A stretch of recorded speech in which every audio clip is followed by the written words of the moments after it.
Quand nous levons les yeux au ciel, les yeux vers le ciel nocturne, justement, tout semble calme et serein. Mais quelle illusion, puisque l'univers, on va l'apprendre avec vous, est en réalité un théâtre d'une violence inouïe, explosion d'étoiles, trous noirs voraces, jets de matière à des vitesses folles. Pour comprendre ces phénomènes, il faut traquer des messagers invisibles, les particules cosmiques. Elles parcourent le monde, du désert de Gobi aux plus grands observatoires, pour chasser ces fantômes de l'espace. Nous avons l'immense plaisir et honneur de recevoir l'astrophysicienne Kumiko Kotera pour un échange de haute volée avec Christophe Onodibio, écrivain et directeur adjoint de la rédaction du Point. Il n'est pas interdit de les applaudir.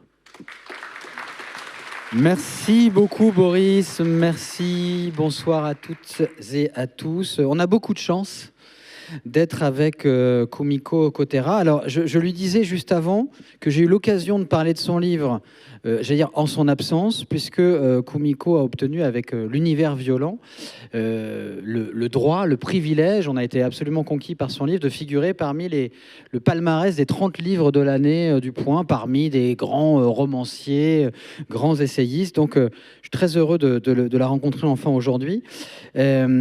Donc, l'univers violent a été publié chez Albin Michel et il faut que vous le lisiez parce que, d'ailleurs, vous pouvez le trouver à la librairie ici présente, parce que c'est pas seulement un ouvrage de science, c'est une œuvre littéraire, véritablement aussi, et qui a été couronnée aussi par le prix Bourrienne. Donc, bravo et bonsoir, Kumiko Kotera. Bonsoir. Alors, on m'a dit que vous arriviez pratiquement, presque directement du désert de Gobi, pour rejoindre le Saclay Science Summit, où vous étiez en mission. Alors, qu'est-ce que vous faisiez là-bas, Kumiko ? Enfin, pas exactement directement, mais oui, c'est vrai qu'on a l'habitude de faire des missions dans le désert de Gobi, où est installé le prototype de mon projet de détection de particules cosmiques, des particules qui pleuvent du ciel, dont on va parler ce soir. Et c'est vraiment un moment métaphysique, un moment scientifique et un moment de joie collective partagée qui est très chouette à vivre. Je ne sais pas si... Je ne connais pas, moi, le désert de Gobi, personnellement. Mais comment ça se passe ? C'est-à-dire que comment ça se passe une journée d'astrophysicienne dans le désert de Gobi ? Alors, déjà, on arrive sur une ville qui s'appelle Dunhuan, qui est la dernière ville oasis sur le couloir de la route de la soie en Chine. Ensuite, on prend des 4x4 sur des pistes dans le désert. On va dans des endroits très reculés où il y a très peu de population et on ne va pas avoir de bruit humain radio. Et on arrive dans un petit préfabriqué, donc avec trois préfabriqués. Et c'est là qu'on habite pendant une semaine pour manipuler nos antennes, qui sont nos détecteurs, pour essayer de mesurer ce qui se passe dans le cosmos. Donc, comment se passe notre journée type ? Eh bien, on se lève d'une nuit froide, parce que donc en octobre, il gelait la nuit dans le désert. On dort sur des planches en bois avec un matelas de camping posé dessus. J'ai beaucoup de chance. Moi, je suis dans une chambre un peu plus confortable. Non, pas plus confortable, mais à 2 et d'autres sont à 4, à 6. Et donc on se lève, on prend un café, parce que le café c'est très important. On a installé une machine à café, sinon on ne peut pas travailler. Et on passe toute la journée à prendre des 4x4, à aller sur une antenne, à ouvrir les boîtiers électroniques de nos antennes, faire changer les câbles, bricoler des choses, monter sur des échelles, prendre des mesures sur les têtes de nos antennes, etc. Descendre, reprendre le 4x4 pour aller à mesurer quoi ? Voilà, qu'est-ce qu'on essaie de voir ? On essaie de mesurer des pluies de particules qui pleuvent du cosmos, qui sont produites par des événements violents de l'univers. Et ces particules, ce sont ce qu'on appelle des rayons cosmiques, c'est des noyaux atomiques. Donc c'est de la matière qui nous constitue, vous et moi. C'est quelque chose qu'on connaît très bien, des noyaux d'hydrogène, de carbone, de fer.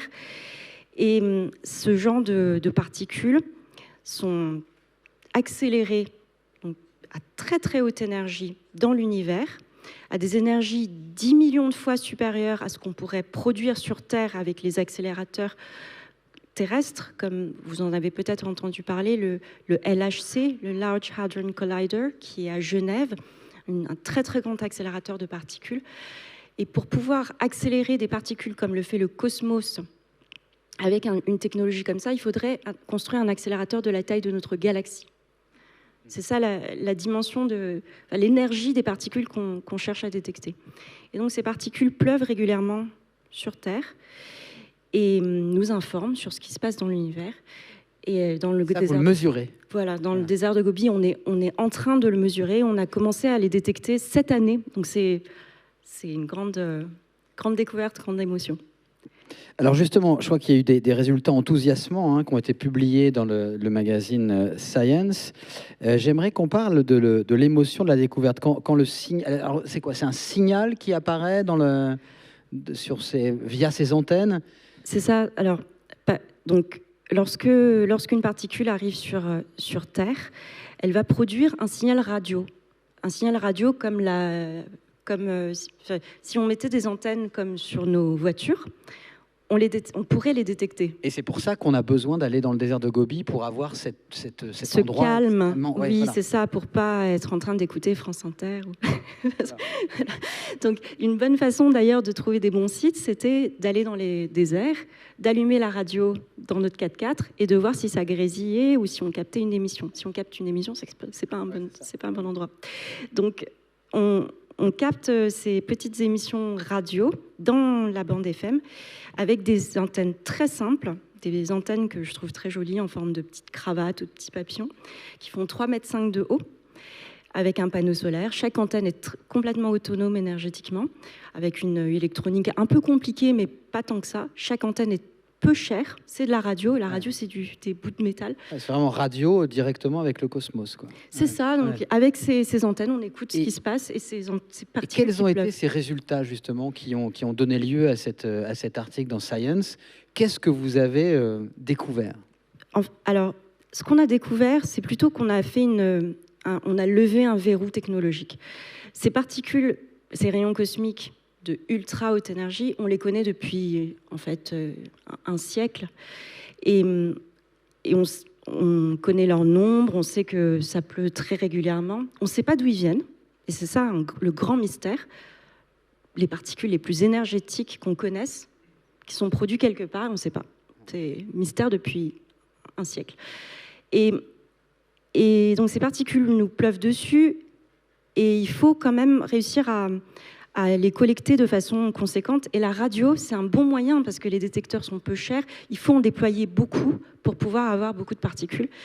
Et jusqu'à présent, cette détection était faite avec des moyens plus compliqués, des capteurs, des photomultiplicateurs dans des cuves d'eau, etc. C'est super technique. Et là, on avait envie de tester, de voir si la radio, de détecter ces particules juste avec des antennes radio était possible. Donc c'est un signal radio, en fait. C'est un signal radio produit par ces particules. Voilà. Et ça n'avait...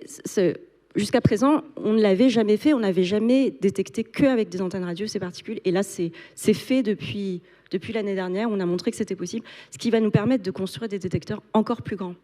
Alors, on vient d'apprendre aussi que l'Europe vous accorde 14 millions d'euros pour le projet Héron. Alors, le projet Héron, c'est en Argentine, cette fois-ci. On sent une effervescence incroyable autour de ces découvertes. Est-ce qu'on est en train de vivre l'âge d'or de l'astrophysique ? Je pense qu'on est en train de vivre l'âge d'or de l'astronomie multimessager. Ah oui, alors ça, il faut expliquer. Voilà. C'est ça. Ouais. C'est qu'on est en train de... Je ne sais pas si je dérive, peut-être. Non, parce que c'est le sujet aussi de l'univers violent, mais voilà, donc on va y venir. Ce que j'explique dans le livre, c'est qu'aujourd'hui, ça fait à peu près une décennie qu'on est en train de regarder le ciel non pas qu'en lumière, comme on l'a fait depuis la nuit des temps, mais aussi avec des messagers croisés, donc des particules qui nous pleuvent dessus, qui peuvent être des rayons cosmiques, mais aussi ce qu'on appelle des neutrinos. Ce sont d'autres particules qu'on a à peine détectées qu'on veut détecter avec Héron en Argentine. Et c'est ça qui qui est en plein boom. C'est-à-dire que au lieu de faire de l'astronomie classique avec nos yeux, on va commencer à sentir l'univers, à avoir une vraie expérience multisensorielle de l'univers. On va le toucher en collectant les particules, on va le goûter en goûtant les neutrinos qui ont une saveur, on va l'entendre en détectant ce qu'on appelle des ondes gravitationnelles qui sont un peu comme le son de l'univers qui nous parvient. Et donc, pour comprendre ce qui se passe dans l'univers, on va avoir un film, non pas juste muet, mais son, lumière, saveur. Et quand vous dites goûter, ça veut dire quoi, goûter un neutrino? En fait, on a tous envie de... Enfin, peut-être certaines et certains l'ont fait là. Non, mais est-ce que c'est une image que vous utilisez ou voilà, vous parlez vous mêlez tellement d'émotions à ça que j'aimerais savoir ce que vous entendez par goûter un neutrino ou toucher. Vous faisiez le geste tout à l'heure pour les... Alors, toucher une particule, oui, c'est une réalité, puisqu'on les détecte réellement. Les neutrinos, c'est une image. Alors, les neutrinos, ce sont des particules extraordinaires dans la sphère des particules ordinaires. Donc, en fait, on est là maintenant, baigné dans des neutrinos. Là, tout de suite, là, vous ouvrez la main comme ça, ou même vous restez assis. Chaque seconde qui passe, il y a 1000 milliards de neutrinos qui vous traversent. Et il faudrait que vous viviez 100 ans pour qu'un de ces neutrinos daigne interagir avec votre corps. C'est là que c'est une particule à la fois ordinaire et extraordinaire. Les neutrinos sont émis à chaque fois qu'il y a une interaction nucléaire. C'est-à-dire que dans les réacteurs nucléaires qui produisent l'électricité et dans le cœur du Soleil, qui fait qu'il brille, on a la production abondante de neutrinos. Et ces neutrinos qui nous entourent là, qui nous traversent, sont émis par le Soleil. Voilà, c'est ça. C'est pour ça qu'on en a Pourquoi beaucoup. 100 ans pour une interaction? C'est-à-dire que s'ils nous traversent, l'interaction a lieu de toute façon? C'est une probabilité, ça veut dire qu'ils interagissent très très peu. Il faut qu'il y ait plein de neutrinos qui nous traversent pour avoir une chance pour qu'ils fassent quelque chose. Et sur la question de les goûter, il se trouve que les physiciens, qui sont très gourmands, ont mis le nom de saveur à une caractéristique physique des neutrinos. Et donc, il y a une saveur électronique, muonique et tauique. C'est un peu moins poétique. Mais enfin, moi, je trouve ça poétique aussi. Et donc, non, mais ça l'est. Ouais. Et donc le neutrino a cette saveur. Chaque neutrino qui nous traverse a une saveur particulière. Bon, comme vous vouliez aussi être écrivaine avant d'être scientifique, on aura le temps d'en parler tout à l'heure. C'est une approche, c'est ce qui est très plaisant aussi avec vous, c'est que c'est une approche très sensible de la science. Si on revient à votre livre « L'univers violent », qui nous montre que le cosmos, si je peux parler de cosmos, c'est vraiment une sorte de gigantesque laboratoire de physique des particules qui serait d'ailleurs, vous l'avez dit, impossible à reproduire sur Terre. De quelle violence parle-t-on exactement quand on parle d'univers violent? D'une violence poétique. C'est vrai que lorsqu'on regarde le ciel la nuit, on a l'impression que c'est très paisible, immuable. Et il se trouve qu'il n'en est rien.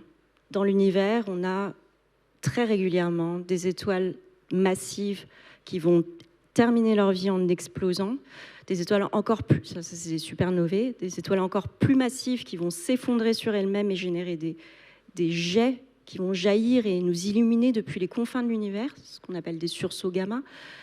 Des étoiles... Sursauts gamma. Sursauts gamma. Les étoiles les plus petites de l'univers, des étoiles à neutrons, qui vont entrer en collision et produire d'autres jets qui vont nous illuminer depuis les confins de l'univers. Tout ça se produit et c'est un univers qui est en train de se révéler à nous. Ça fait une dizaine d'années, peut-être un peu plus quand même, qu'on est en train de l'observer. Et on n'avait pas les outils avant pour le faire parce qu'on avait cette espèce de... Au lieu d'avoir du cinéma, on avait plus de la photographie. Et là, on arrive maintenant à vraiment suivre temporellement ce qui se passe dans l'univers, donc faire le film de l'univers. Et c'est là qu'on voit que tout pétille dans le ciel. Et c'est ça qui est extraordinaire. Il y a des sortes de cadavres stellaires aussi, les pulsars, les magnétars. C'est quoi un cadavre stellaire? C'est une fois qu'une étoile massive a exploser en supernova. Il y a son cœur qui va se contracter, devenir très très dense, tourner très très vite, un peu comme une toupie. Comme une toupie, comme la patineuse qui rabat ses bras, puisqu'en plus on a les Jeux Olympiques, là, tout ça. Et ça va tourner, l'étoile tourne de plus en plus vite. Et étant donné que c'est comme un phare, elle a un jet lumineux qui sort d'un côté, et comme elle tourne, on va la voir pulser. Ouais. On va voir flouf, flouf, flouf, flouf, comme ça, un pulse. C'est ça, un pulsar. Dans cet univers violent aussi, on croise des monstres cosmiques. Alors, par exemple, les trous noirs supermassifs. Alors là, on est le quasar et blazar, c'est ça? Oui, là, c'est la taille c'est des centres de galaxies. Ouais. Au centre de notre galaxie, il n'y a pas de blazar. On le saurait parce que c'est des jets monstrueux et ça changerait complètement la dynamique de notre galaxie. Je ne sais pas si on serait là. Mais oui, c'est encore un autre niveau de violence, d'énergie. Alors, quand je dis violence, pour nous, astrophysiciens, c'est de la libération d'énergie, une énorme quantité d'énergie, assez difficile à envisager lorsqu'on est assis comme ça. Mais c'est ça qu'on essaye de comprendre, comment cette énergie est créée, transmise, libérée, et comment elle arrive à nous inonder encore aujourd'hui avec cette lumière et ces messagers autres. Est-ce qu'on est donc à l'aube d'une nouvelle cartographie du ciel? Vous disiez, voilà, on regardait ça de façon très très paisible. Est-ce qu'on est en train de redéfinir ce que c'est que l'univers en mesurant ou en goûtant ces flux d'énergie? Complètement. Je pense qu'on n'est même pas à l'aube, on est en plein dedans. On est en train de cartographier effectivement le ciel en événements sursautants, jaillissants, qu'on ne connaissait pas avant. Les sursauts gamma, ça fait quelques dizaines d'années qu'on a vraiment une cartographie de où est-ce que ça se passe le plus. Donc voilà, Et qu'est-ce que ça change de le savoir? Qu'est-ce que ça nous apprend sur l'univers, justement, de savoir qu'il est violent? Quelles sont les conséquences, les potentialités peut-être aussi? À quoi ça va nous servir, toute cette connaissance-là?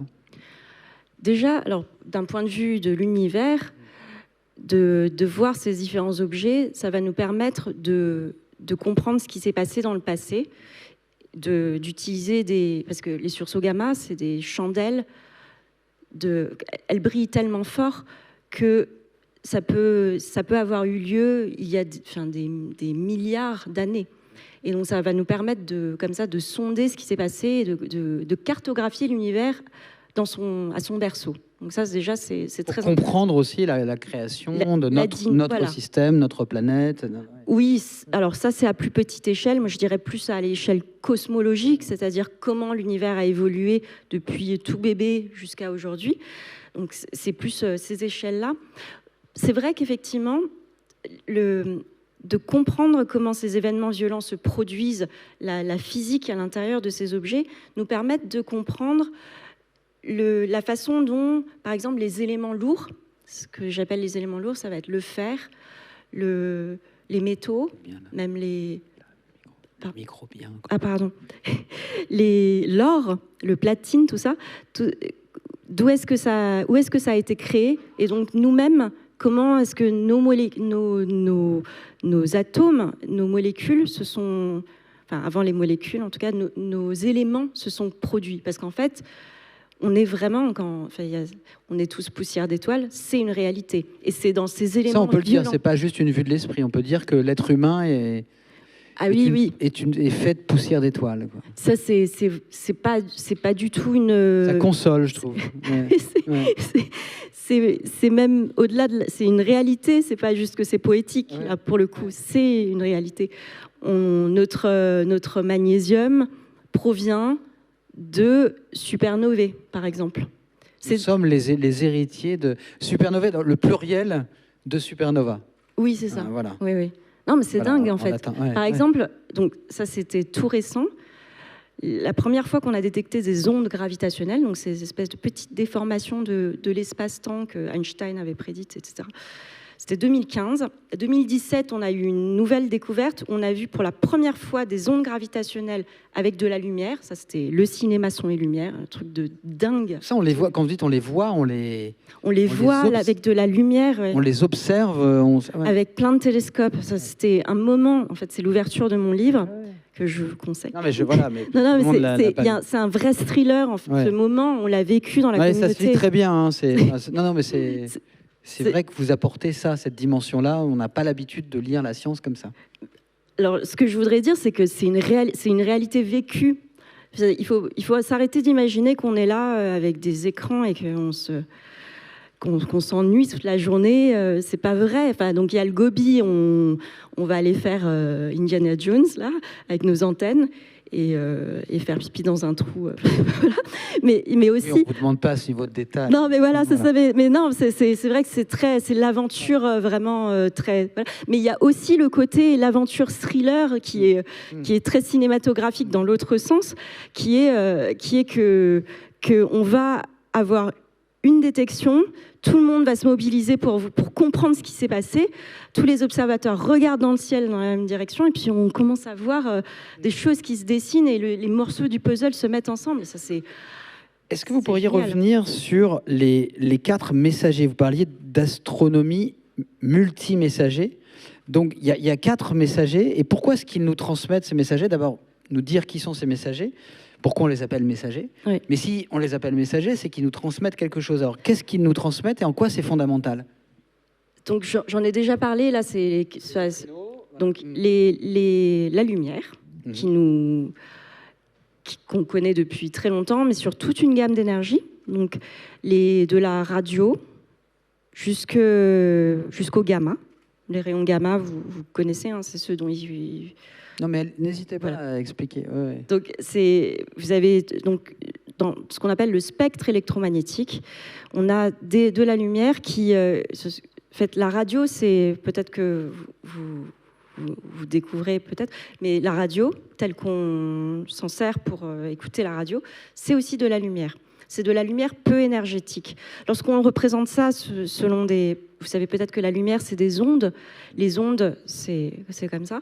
Donc la radio, ça va être des longueurs d'onde très grandes. Donc les ondes sont très grandes. Et les gammas, donc de l'autre côté, à l'autre bout du spectre, de la lumière très énergétique, les ondes sont comme ça. Voilà. Et au milieu, on a le visible, l'optique. Donc là, ça va être comme ça, moyennement énergétique. Et puis, à haute énergie toujours, donc on a l'UV, les rayons X que vous connaissez parce que c'est avec ça qu'on regarde votre squelette. Et puis, de l'autre côté, à plus basse énergie, on a le micro-ondes, on a le micro-ondes comme pour réchauffer vos plats, l'infrarouge, etc. Donc, tout ça nous permet d'observer l'univers avec différents traceurs. C'est comme quand on regarde le squelette, parce qu'on peut voir à l'intérieur de votre corps avec les rayons X. Pareil, on va voir l'univers avec des rayons X, et ça va nous révéler son squelette, ou enfin quelque chose comme ça. Et c'est ça qu'on va faire avec la lumière. L'autre messager, c'est les rayons cosmiques dont j'ai parlé, c'est des noyaux atomiques. Donc ça, c'est comme de la poussière, en fait, c'est de la matière qui a été éjectée, accélérée par des phénomènes violents, des phénomènes très énergétiques, comme par exemple dans le Soleil, on a des bouffées de matière parfois qui vont éjecter de la matière à plus basse énergie, puisque le Soleil n'est pas aussi violent qu'une supernova, mais c'est ce genre de matière qui nous arrive. Ensuite, on a les neutrinos. Les neutrinos, ce sont les particules filles des rayons cosmiques. Parce que les rayons cosmiques sont des noyaux atomiques, et quand ils interagissent, comme j'ai dit tout à l'heure, les neutrinos, ils arrivent lorsqu'il y a une interaction nucléaire. Donc les rayons cosmiques, noyaux atomiques, donc interaction nucléaire. Donc lorsqu'ils se baladent dans l'univers ou dans une source, ils vont interagir, faire une interaction nucléaire et produire des neutrinos et leur donner énormément d'énergie. Donc les neutrinos arrivent aussi avec beaucoup d'énergie, mais c'est une autre façon malgré tout d'observer parce que c'est une autre particule. Et enfin, donc les ondes gravitationnelles qui eux permettent de mesurer, d'avoir une vision sur la masse des objets en jeu. Parce que lorsque les ondes gravitationnelles sont créées par... vous pouvez imaginer l'univers comme une espèce de drap noir sur lequel vous mettez des masses. Et lorsque vous bougez ces masses, le drap bouge et oscille. C'est ça qui se produit, et c'est ces oscillations qui sont les ondes gravitationnelles, qui sont... voilà. Est-ce que vous avez l'impression que votre travail reviendrait presque à tenter de recoller les morceaux d'une histoire totalement éclatée, inconnue, pour s'approcher au plus près justement de la réalité de nos origines? Vous avez parlé tout à l'heure de poussière d'étoiles. Est-ce que c'est ça, en fait, l'enjeu? Oui, il y a cet enjeu-là, oui, carrément. On recoller les morceaux en utilisant différents messagers, recoller les morceaux dans le temps, recoller les morceaux de différents bouts de physique qu'on connaît. C'est plein de bouts de puzzle qu'on essaie de mettre ensemble. C'est très fun. Et est-ce que cette violence de l'univers, donc l'univers violent, vous paraît plutôt inquiétante ou au contraire plus fascinante que tout, quoi, quand on est comme ça au contact avec ces phénomènes que... Inquiétante? Non, c'est ce que je dis dans le prélude du livre. Il y a des personnes qui pensent qu'ils entendent l'univers violent et ils pensent que... Et même dans l'absolu... Oui, quand on lit le titre, l'univers violent, voilà. Ça peut angoisser. Même dans... Je pense qu'il y a toute une notion véhiculée dans la littérature, dans les films, sur le fait que l'univers, c'est un endroit angoissant, que c'est noir, vide. Et moi, je suis contre ça. Enfin, l'univers, non, c'est pétillant, c'est joyeux, c'est absolument pas inquiétant. De toute façon, comment ça pourrait être inquiétant? C'est loin. Oui. Donc, non, parfois, il y a des conséquences aussi. Oui. Aussi pour notre petite planète aussi. Enfin, l'univers peut être... d'être par exemple arrosé par un sursaut gamma. Non, là on est quand même dans des situations, dans des scénarios tellement peu probables. Je pense qu'il y a beaucoup plus de probabilités que d'avoir une guerre que ça. Quelle est la chose la plus fascinante que vous ayez pu découvrir vous-même ou d'autres chercheurs comme vous, d'autres astrophysiciens? Quel est le savoir sur l'univers qui vous fascine le plus? Ouais, c'est ce dont je parlais tout à l'heure, 2017, quand on a commencé pour la première fois à voir les ondes gravitationnelles avec la lumière. Il s'est passé quelque chose de dingue, c'est qu'on a compris que l'or et le platine, et puis des éléments très lourds, étaient produits par la fusion d'étoiles à neutrons, donc de pulsars en fait, des plus petites étoiles de l'univers. Et scientifiquement, c'était énorme parce que justement, il y avait des théories qui le stipulaient, et là, on a vu on a pu observer les preuves physiques, enfin, de ces théories. Et moi, je trouve ça dingue de me dire que ce qu'on porte là, c'est vraiment, c'est ça. Ce qu'on porte, c'est-à-dire ce qu'on porte, nos bijoux. Nos bijoux viennent de, un jour, quelque part, des étoiles à neutrons qui ont fusionné entre elles. Je trouve ça dingue. Bah, oui, vu comme ça. Est-ce que, justement, la petite fille que vous étiez, parce que je l'ai rappelé, hein, vous vouliez être écrivaine, est-ce que vous imaginiez un jour être au cœur d'une telle épopée, j'allais dire, stellaire, diriger des travaux, diriger l'astrophysique à Paris, et comment s'est déclenchée cette vocation pour l'espace? On comprend qu'il y a des points communs. C'est la super grande histoire, en fait, celle de l'univers. Oui, alors pour répondre à votre première question, qui était est-ce que vous vous projetiez là-dedans? Mais pas du tout, du tout. Surtout petite fille. Donc petite fille, effectivement, je voulais devenir écrivaine. Et c'est assez rigolo parce que à l'époque, la science était considérée comme quelque chose de sérieux, ce qui fait que vers la 3e, je me suis dit, au début de l'année, on doit écrire profession envisagée. Donc moi, j'avais l'habitude d'écrire peintre, écrivain, poète. Et puis à un moment, je me suis dit, ça fait pas sérieux. Alors, qu'est-ce que je peux faire? Et c'est là où je viens d'un milieu scientifique. Mon père est chercheur également, pas en physique, mais Et je me suis dit, bon, il faut que je trouve quelque chose qui soit à la fois scientifique, mais qui me parle, qui parle à mon côté un peu littéraire. Et j'avais plein de pour la science qui traînaient. Et ça m'a parlé, cet univers, ce côté poétique-là. Et donc, j'ai commencé à mettre astrophysicienne. Et au début, c'était un peu un rêve comme ça. Et puis, je me suis accrochée. C'était difficile. Et puis, voilà, c'est arrivé. Et le déclic, justement, là, il y avait c'était à la maison? C'était une transmission de la science par votre père? Ou est-ce qu'il y a eu il y a forcément eu un déclic personnel. Souvent, d'ailleurs, on s'oppose au choix de nos parents. C'est pas...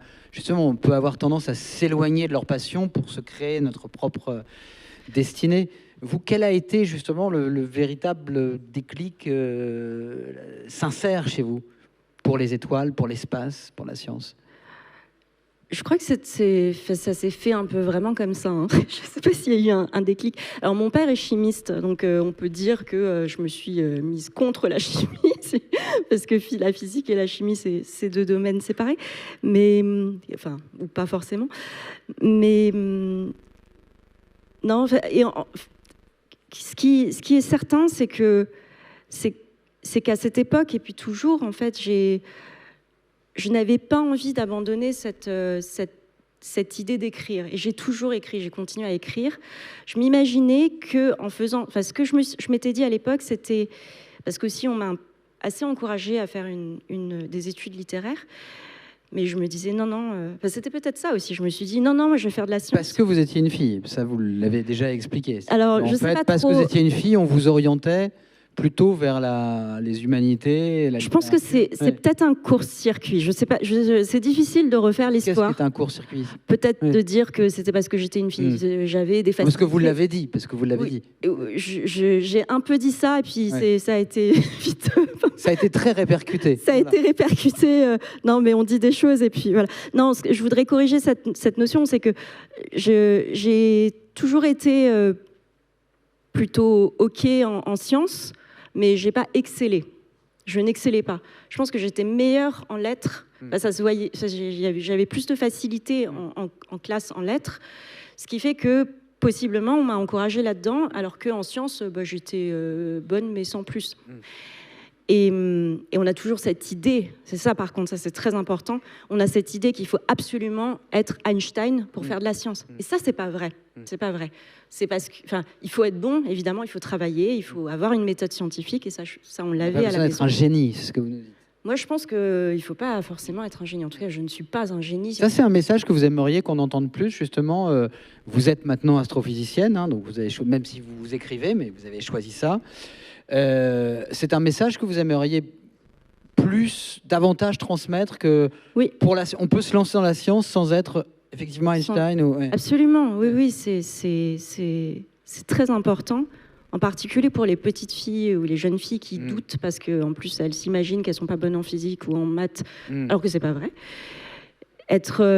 Avoir une bonne culture scientifique, avoir une bonne méthode scientifique, mais ne pas forcément exceller, en particulier parce que faire des examens, des oraux, ce genre de choses, c'est pas là qu'on mesure la force de quelqu'un à faire de la science. Moi, ça a été dit aussi, mais je suis nulle en calcul mental, par exemple. Et on peut très vite faire un court-circuit. T'es nul en calcul mental, donc tu vas jamais faire des maths. Bon, je fais de la physique, mais bon. Donc, il y a des choses comme ça. On se bat pas toujours avec les outils qu'on s'imagine en sciences. Comment on arrive à concilier dans votre travail à la fois l'émerveillement devant ce qu'on voit justement du cosmos, de l'univers, et la rigueur justement quand on parle de phénomènes si extrêmes que les phénomènes qu'on vient d'évoquer? Je pense qu'il faut deux cerveaux. Non, lorsqu'on fait de la science et qu'on fait des calculs, qu'on discute sur des données qui arrivent de nos instruments ou qu'on bricole sur nos instruments, on est scientifique et on est très rigoureux. Il faut être rigoureux. Et dans nos réunions, on est très rigoureux. Par contre, on peut très facilement s'écarter, faire allumer l'autre partie de notre cerveau et être là dans le désert de Gobi et se dire, voilà, on est dans un endroit merveilleux et on est relié au cosmos, parce que quand on sort la nuit, on voit cette galaxie qui se déploie. Et c'est ça qu'on est en train d'essayer de comprendre. Donc, on reste humain, c'est ça que je veux dire. Voilà.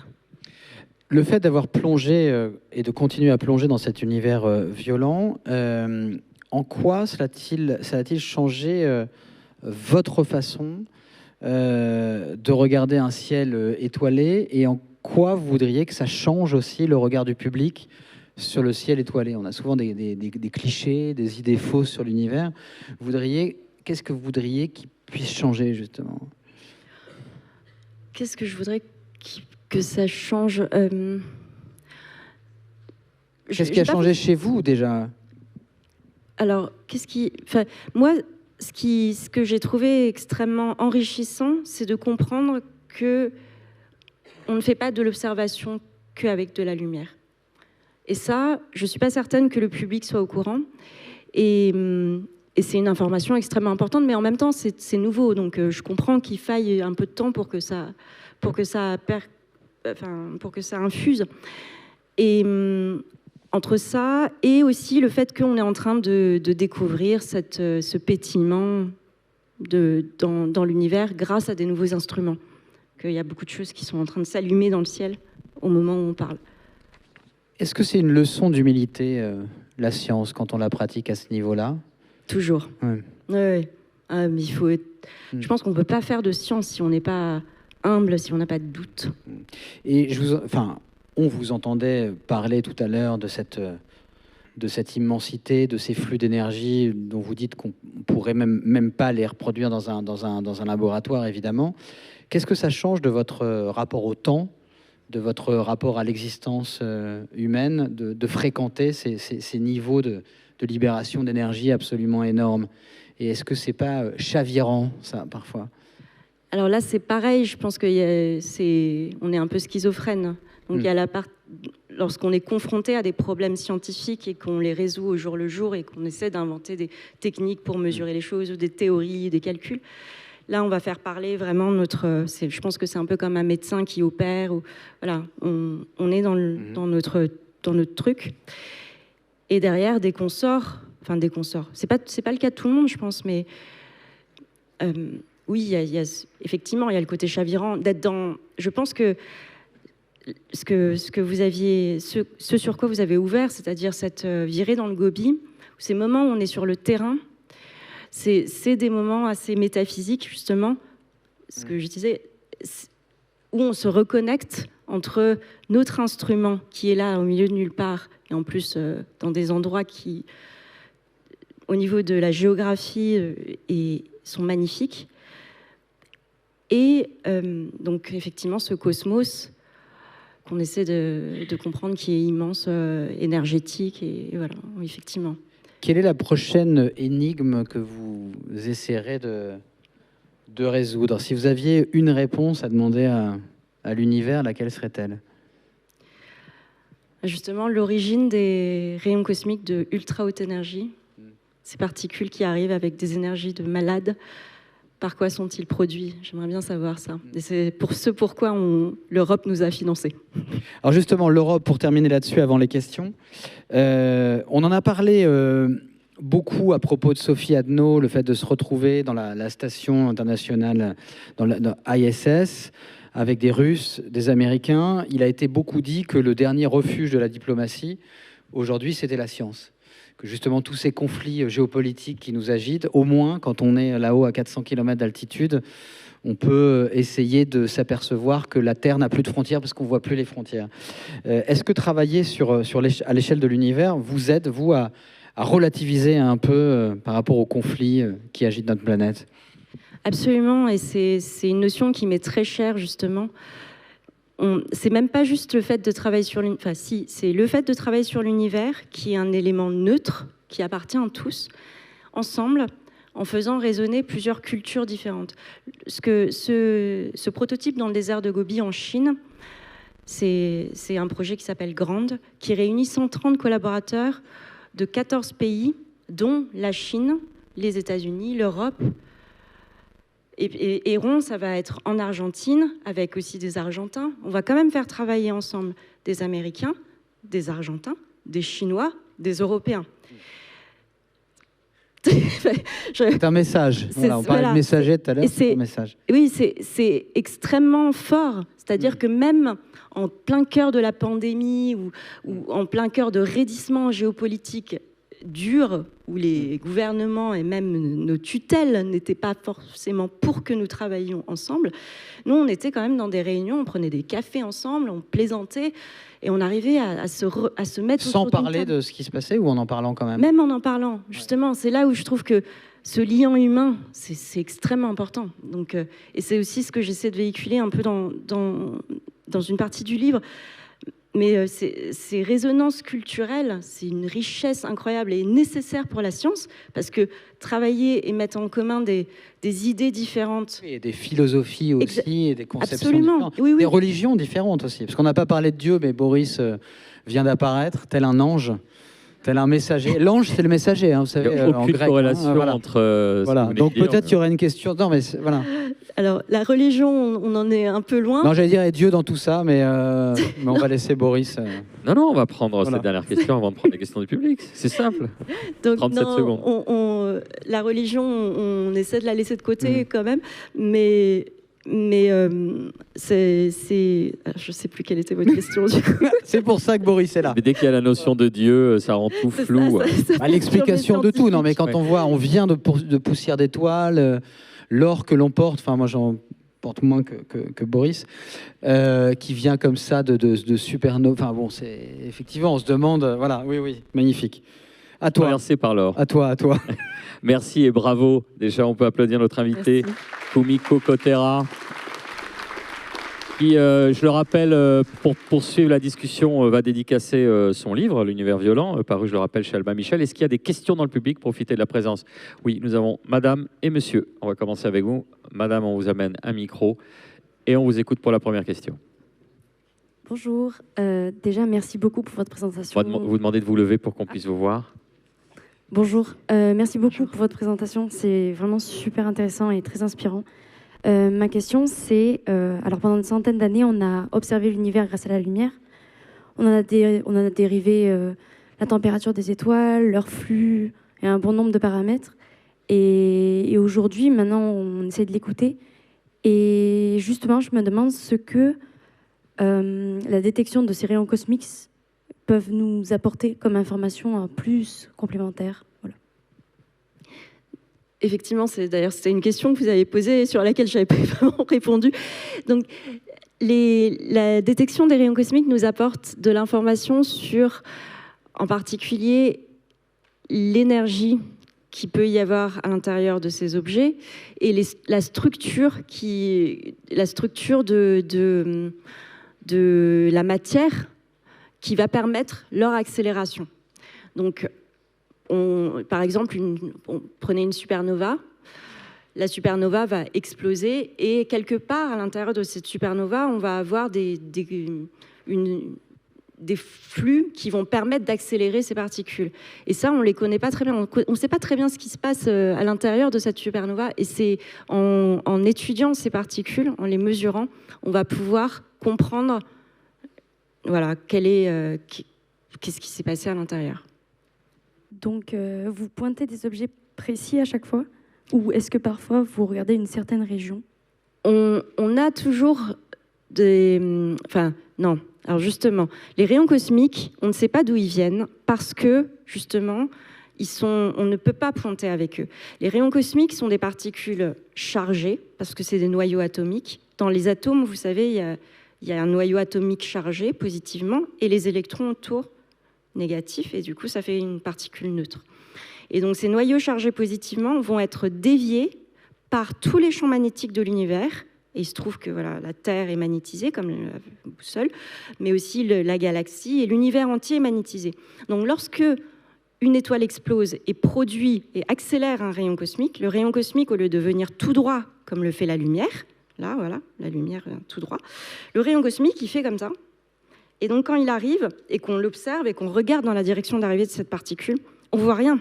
parce que la source est ailleurs. C'est pour ça qu'on a tellement de mal à connecter les événements violents qui sont les sources de ces rayons cosmiques et ces particules-là. Et donc pointer les rayons avec des rayons cosmiques, c'est impossible. C'est pour ça d'ailleurs qu'on veut utiliser les neutrinos, qui eux, comme leur nom l'indique, sont neutres, et qui eux, si jamais sont produits à l'intérieur de la source par les rayons cosmiques, vont pointer directement et nous permettre de résoudre cette question séculaire de l'origine des rayons cosmiques. Merci pour votre question. Merci. Quelle belle démonstration, monsieur. Je suis pour la deuxième question. Alors, merci pour ce grand voyage au fin fond de l'univers. Alors, tous les 10 à 12 ans, il y a une grande éruption solaire qui cause des dégâts, notamment dans le climat. En 1860, il y a eu une éruption solaire un peu spéciale, beaucoup plus importante, qui a détruit l'embryon des installations électriques de l'époque. Il n'y avait pas grand-chose en 1860. Et on attend la prochaine. Et vous avez l'air optimiste, mais moi je suis plutôt pessimiste. Alors évidemment, les gouvernements, ils ont tout prévu, mais pour nous, simples mortels, quelle sera la conséquence sur nos modes de vie avec nos téléphones et toute l'électricité dont nous avons besoin? J'avoue ne pas être spécialiste du soleil. Je connais très mal les cycles du soleil. Je sais qu'en ce moment, d'ailleurs, on a vécu une période, puis on est encore, je crois, dans une période d'activité assez forte du soleil. Je ne sais pas, je n'ai pas de réponse à votre question. Je connais pas les énergies qui peuvent être libérées et si ça peut affecter comme ça les télécommunications. En effet. La menace reste en suspens. Monsieur, on va vous passer à... Boris, tu n'as pas de réponse non plus. Non, moi je suis... Non. Madame d'abord et ensuite monsieur. Allez-y, madame. Bonjour, merci pour votre présentation. Alors moi, j'avais une question toute simple. Est-ce que vos recherches vous laissent à penser qu'il y a de la vie ailleurs? Ça, c'est pas du tout mon domaine. L'exobiologie, c'est très loin de ce que je fais. Je cherche pas la vie. Je fais les particules qui sont pas encore mises ensemble pour faire de la vie. Donc je n'ai pas de réponse à cette question. Statistiquement, pourquoi pas? Vous n'êtes pas fermé à l'idée? Non. C'est pas votre domaine. Vous seriez un homme, vous auriez déjà sorti une théorie, même si c'est pas votre domaine. Donc c'est tout à votre honneur. Monsieur. Oui. Vous avez parlé que vous alliez donc dans le désert de Gobi pour éviter les perturbations électromagnétiques terrestres. Qu'en est-il des perturbations électromagnétiques des satellites? On entend beaucoup parler des déploiements de milliers, voire dizaines de milliers de satellites autour de la Terre. La constellation d'Elon Musk qu'on connaît tous, et puis il y a Amazon qui s'y met, voire d'autres. Quelle est la perturbation des satellites qui peut vous gêner? Et dans quelle mesure ces déploiements de satellites très nombreux limitent finalement l'observabilité du cosmos et ralentissent en quelque sorte les découvertes scientifiques du cosmos? C'est une excellente question. Alors, pour la radio, donc notre projet à nous, a priori, ces satellites ne nous polluent pas. On ne l'a pas trop vu pour l'instant. Par contre, c'est vrai que pour la lumière, c'est une catastrophe. Donc là, on a par exemple, on est en train de faire fonctionner un observatoire qui s'appelle Vera Rubin, LSST, qui a pour vocation vraiment d'étudier ce ciel violent, enfin de voir la lumière, toutes ces étoiles qui s'allument, qui explosent, etc. Et ça, c'est lorsqu'on a des croisades de satellites qui passent en plein milieu de ces champs où justement on est censé repérer des mouvements, ça rend les choses beaucoup plus compliquées. On est obligé de les masquer, de les enlever, et ça fait un travail supplémentaire dont on se passerait bien. Effectivement, il y a pas mal de pétitions qui ont été, ou de motions qui ont été signées de la part d'astronomes pour demander à ce que ce genre d'opération ne se fasse pas, mais que sommes-nous, nous scientifiques, devant les industriels? On va vous passer un micro. D'abord monsieur, et on terminera avec monsieur. Oui, merci pour cette présentation. Vous avez dit que ces particules avaient une chance, une fois tous les 100 ans, d'interagir avec notre corps. Est-ce que c'est différent avec nos équipements électroniques? Ça rebondit un peu sur la question de la météo spatiale tout à l'heure. Est-ce que ces particules donc, peuvent endommager ou changer l'état de nos cartes électroniques? Et est-ce que la réponse est différente entre l'électronique d'aujourd'hui et l'électronique de quantique de demain? Pour les neutrinos, non. Les neutrinos traversent vraiment tout. Il faut une quantité de matière énorme. Typiquement, en Argentine, on va utiliser 30 km de... on attend que les neutrinos traversent 30 km de roches pour qu'ils aient une chance d'interagir et de créer un signal radio qu'on va regarder, qu'on va observer. Donc, non, les cartes, c'est trop fin. Il n'y a pas de...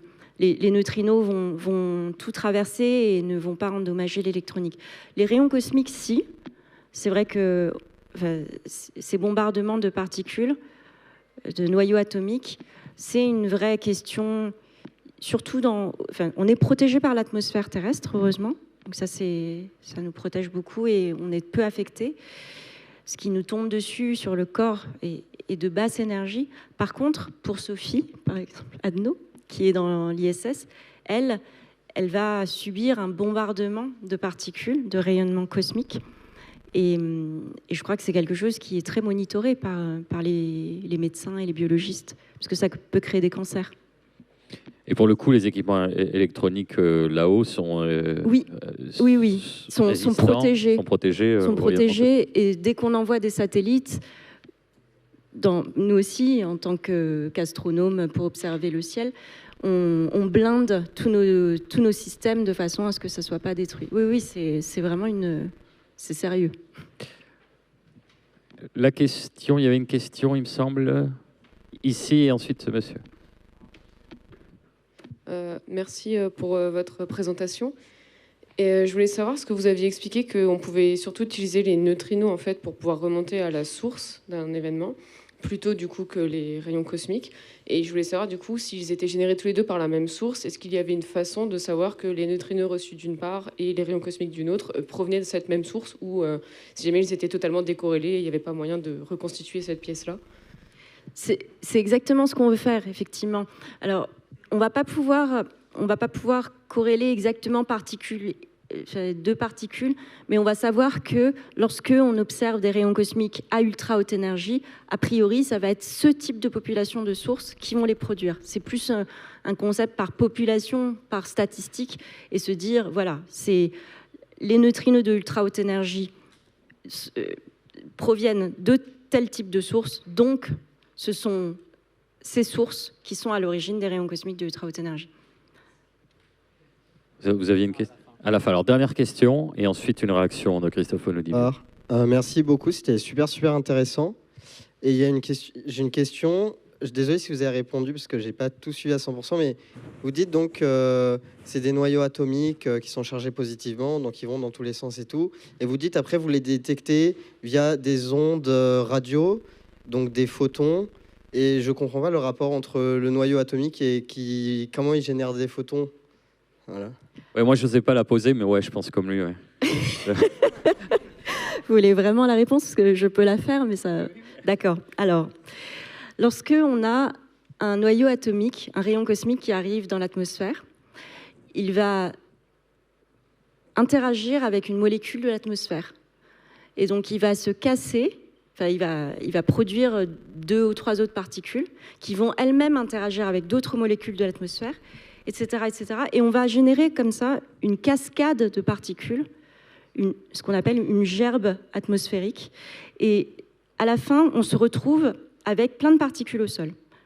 Mais c'est pas ça l'émission radio. Alors, ce qui se passe, c'est que à l'intérieur de cette cascade de particules, on a des électrons chargés négativement et des positrons chargés positivement.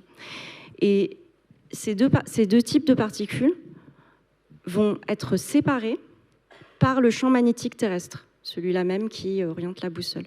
Donc on va avoir des électrons partant dans un sens, les positrons de l'autre. Quand on sépare des charges, ça crée un courant électrique. Courant électrique comme... voilà. Et lorsqu'on crée un courant électrique et que celui-ci est en mouvement dans le temps, ça c'est une loi de l'électromagnétisme, ça crée un champ électromagnétique. Oui, c'est un rapport, mais un peu lointain, mais oui, un peu. Et donc, c'est ce champ électromagnétique qui est donc de la lumière, est visible en radio. Donc c'est un phénomène très indirect, une particule qui fait une gerbe de plein de particules dans l'atmosphère, qui crée une émission radio grâce à un processus électromagnétique. Et c'est ça qu'on détecte avec nos antennes. Merci pour cette dernière question, pour cette réponse poétique. Christophe, le mot de la fin. Non, une petite observation, parce que tout à l'heure, vous m'avez troublé un peu avec les bijoux, etc. Mais je suis en train de me dire que les Grecs, comme toujours, qui avaient tout compris, cosmos en grec, ça veut dire à la fois l'univers et l'ordre, mais ça veut aussi dire la parure. Donc en fait, tout est... Voilà. Ben voilà. Donc ils avaient peut-être découvert déjà que tout venait... Non mais c'est étonnant. Vous étiez l'homme de la situation, Christophe Onodibio. Bravo. Merci à notre invité, merci à tous les deux. On se retrouve à 18h30 pour ouragan, incendie, canicule. Peut-on prédire les événements climatiques extrêmes? À tout à l'heure.